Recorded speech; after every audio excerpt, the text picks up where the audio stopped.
Brandon Marshall joining us, the official social media correspondent for AT&T's Audience Sports and Audience Network. He's done a great job this week, did a great job last year. He's doing stuff for a lot of the programs here, and showed up yesterday, right at the end of the show when Deion Sanders came on. And it was so funny that you came out of nowhere where Deion's going to race us, and then all of a sudden you go, hey, I'm ready. And then I think you pick on someone your own side. Yes, and then I thought, okay, this will be great. Deion's going to race Brandon Marshall. And then I thought, if you lose to Deion Sanders, you'll never hear the end of it. Oh, my gosh. Listen, Deion did what only Deion can do. He was scared to death. He knew he was going to lose, but he talked his way out of it and still looked like primetime. Like, he just made me look bad. That guy's awesome, man. Do you think you would have beaten him in a 40-yard dash? Oh, absolutely. I would have beat him running backwards. Whoa. But when he said, listen, I have nothing to lose, I thought about my college days. There was a tight end by the name of Darcy Johnson who lined up against me and beat me. Ooh. And I still hear it to this day. Still hear it to this day. And that's what he said to me after. He said, man, I had nothing to lose. Let's bring out. Yeah, I don't want to experience that again. Let's bring out Darcy Johnson here. Wherever Darcy Johnson is. No, I thought it was really funny. You honestly think you could beat Deion Sanders? Oh, yeah. Yes, he was scared to death. He was slow. Okay, let's go around the room here. Yes. McLovin, you got Brandon Marshall or you got Deion? I got Brandon. Thank you. You're a phony. Thank you. Fritzy? I guess I'm a phony, too. I got to take Brandon. Okay. Seton? Brandon all day. All right. There Paulie? you go. I'm going to be honest because I'm taking Deion because I saw you warming up and you looked at me like, I'm not racing anybody. and it was good for TV. Paulie, I was there with you. I think Deion would get Deion would get me? in a 40. In a 40? Yeah. You can't get me in a 40, a 100, a 200. Hey, man, Father Time is undefeated. Father Time is undefeated. And that's what's wrong with our old heads, man. That's what we call those guys. They still think they can do it. Like, we had to snatch the jersey off of Deion's back. But he's went on to do some great things on television, and that's why he made me look bad yesterday on your show. It was interesting how he was giving you this mind game where he was saying, like, I'm already in his head. Like, he knows I'm in his head. He doesn't want to race. And then I thought it felt almost like it was a boxing press conference there where he was doing his Muhammad Ali. What's the best part of all of this? Because I know that you're transitioning. I don't know how much longer you play, but you're transitioning into doing something in the media. Yeah. Where do you see yourself 5 years from now? Well, I'm already doing it. Well, obviously, in 5 years, I may not be playing football anymore, so I'll be full-time with the things that I'm doing outside of football, which is television, and I do love radio. I mean, I feel like radio gives you more time to talk, and I just feel free on the radio. So I may make some headlines there. My foundation, my nonprofit. Wait, you're going to do a Pat McAfee thing and just walk away from the Jets and retire? No. I'm like what I was saying about Deion. They're going to have to pull the jersey off my back. Oh, they will? Yeah. I'm going to be running like a 5 flat, and they're going to be like, it's time, Brandon. I'm like, no, I still got it. But explain how Calvin Johnson just walks away. Every guy's different. I think it comes down to your mentality and your psyche. There comes a point where you had enough. It's painful to play football. It takes a really special person to say, you know what, I'm going to run 40 yards, full speed at a 4.40 and run into that brick wall right there. It's tough. I commend him for it, and I call guys like that bold because we've been playing this sport since we were 6 years old, 7 years old. That's all we really know.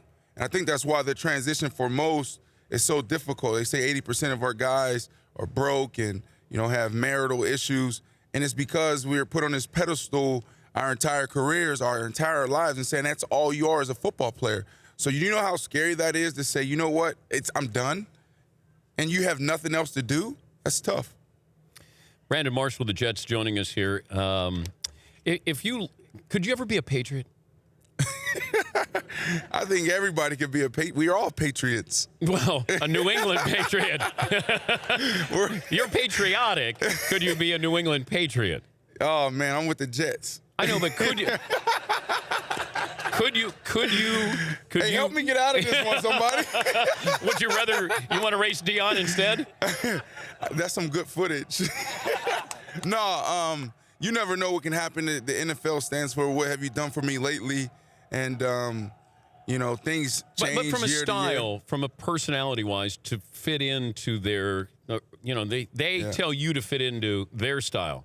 But you think about this, and even our biggest stars, our biggest divas in the NFL and sports, what do we all have in common?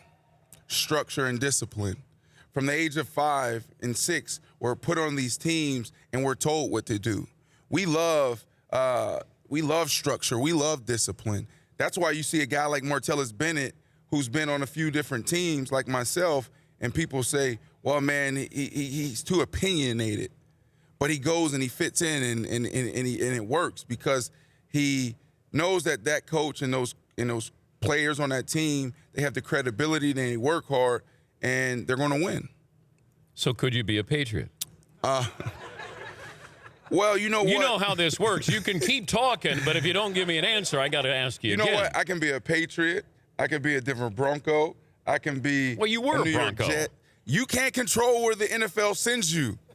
This was a simple question, I know. Brandon. No, I cannot be a Patriot. Okay, there. That's all you had to say. If you're Malcolm Butler, Yes. what's Malcolm Butler's role here on Sunday? Continue to do what he's been doing all year. He's a disruptor. The thing I love about Malcolm Butler is that he's probably one of the toughest guys in the NFL.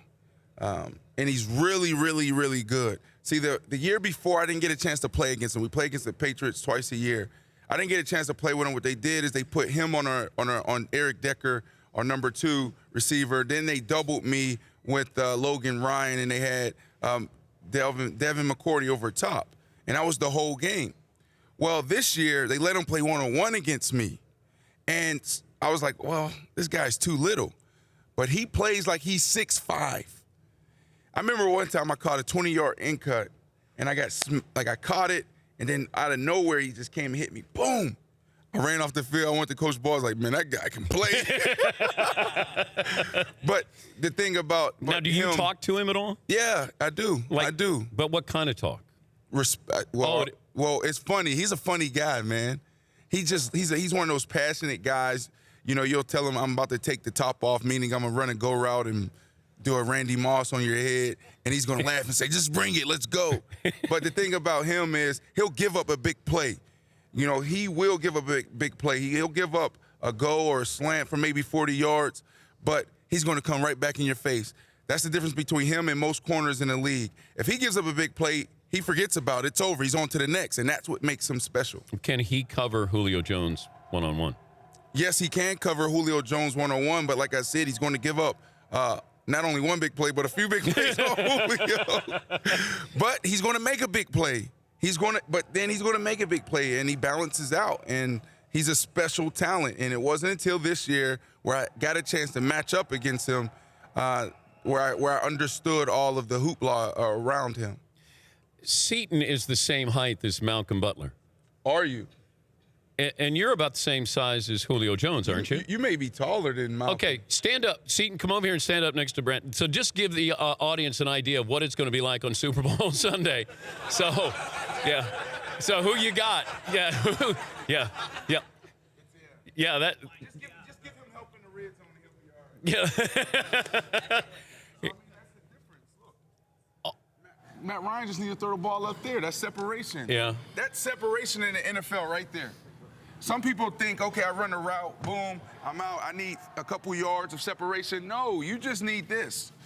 I'm running the out cut. The ball needs to be here. Where's the camera? They're all over the place. They're all over. All right, yeah, they'll find you. They'll find you. I forgot we were on TV. Yeah. I thought we were talking to the audience. But no, that's all you need. If this is Malcolm Butler's hand. This is Julio Jones' hand. The ball's coming this way. That's all you need. That's all the separation you need in the NFL. That's it. You don't need 4 or 5 yards. That's it. Use your microphone there. All right, sorry. Okay, there you go. Sorry. Do you have a pick for the game? I do. Who you got? The Patriots is going to win it. 31-27. Wow. Yep. So you can separate the fact that you hate the Patriots, but Yeah. as an analyst, you can say this and say, all right. Well, I just knew coming to Super Bowl weekend, that's the biggest question they asked all of us, and I just didn't want to go through what we went through about can I be a Patriot? So that took 10 minutes. I know we don't have 10 minutes, so I wanted to give you a pick. If you could catch a pass from Brady or Matt Ryan. Oh, man. Tom Brady. I mean, he's the GOAT. He's the best. But Matt Ryan he's going to end probably the same way Brady's going to end. He's going to end up, he's going to be the MVP this year. He is the MVP, Yeah, correct. Right? But with Brady, do you think, can he be the greatest football player of all time? No. No way. Well, wait. No. Why not? Are you serious? Look at his body. Well, he's in shape now, but when he first came in the NFL, that just looked bad, and that's the image I see, when we talk about, best football player. No, you have Jerry Rice, you have Reggie White, you have J.J. Watt. There's some great football players out there. Okay, so Paulie, stand up. A guy in this kind of football shape, that's what Brady. That's what Brady looked like when he first came in. Exactly. Yeah. That's the before. No, he's the greatest quarterback, and that's a difference. And don't get it twisted. Wait, because he's not a great athlete, he can't be the greatest player of all time? No, when I think of football player, I think of football player to me means a guy that I can plug anywhere on the field. I think of high school football. I think about a guy who can go on the offensive side and play running back, wide receiver. I think about a guy who can go on the defensive side and can play safety, corner, defensive end, maybe a little linebacker. That's what I think about. That's the Max in Oakland. That's J.J. Watt. He can play tight end. There's some great guys. There's wide receivers out there that can play corners. Football is not just about one position. Are you a greater football player than Tom Brady? I don't want to make any news this week. Well, wait. I want to say yes, You're a but I'm better going to say athlete. no. This is his stage. This is Tom Brady's stage right now. Because I can't wait till I'm next definitely year. a better athlete. But that's for sure. Next year against the Jets, Brady's going to be lighting you guys up. He's going to say, how you like me now? What do you think of this athlete over here, Brandon?